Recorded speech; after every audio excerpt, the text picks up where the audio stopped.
Hello বন্ধুরা, তোমরা কেমন আছো? আশা করি সবাই ভালো আছো আর সুস্থ আছো। আমরাও ভালো আছি। তো আমি রূপা, আমি নিয়ে চলে এসেছি তোমাদের কাছে আরও একটা নতুন ভিডিও নিয়ে। আমার নতুন ভিডিওতে তোমাদেরকে স্বাগত।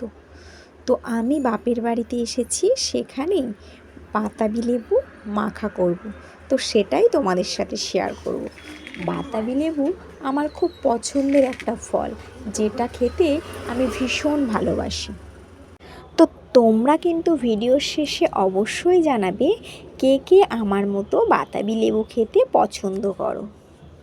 তো দেখো, আমি বাতাবি লেবুটা কাটলাম। জাস্ট রঙটা অসাধারণ, টুকটুকে রং। দেখেই মনে হচ্ছে শুধু খেয়ে নিই, কিন্তু না, শুধু খেলে কি আর হয়। তাই আস্তে আস্তে ছাড়িয়ে নিয়ে এইবারে আমি সুন্দর করে এটাকে মাখা করব। তো আমি যখন বাপের বাড়িতে কোনো কিছুই মাখা করি, একজনকে কিন্তু খুব মিস করি, কিন্তু তাকে তো এখন পাওয়া যাবে না, সে তো এখন জাপানে।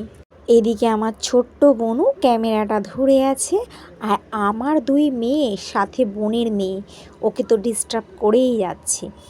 তো আমার বোনকে বললাম, বোন তুই একটু আয় ক্যামেরার সামনে। তো ও তো এতটাই লজ্জা পায় না, কি বলবো। তো যাই হোক, তারপরে নুন লঙ্কা সাথে চিনি দিয়ে সুন্দর করে লেবু মাখাটা করলাম। তো এবার একে একে সবাইকে লেবু মাখাটা ভাগ করে দিলাম।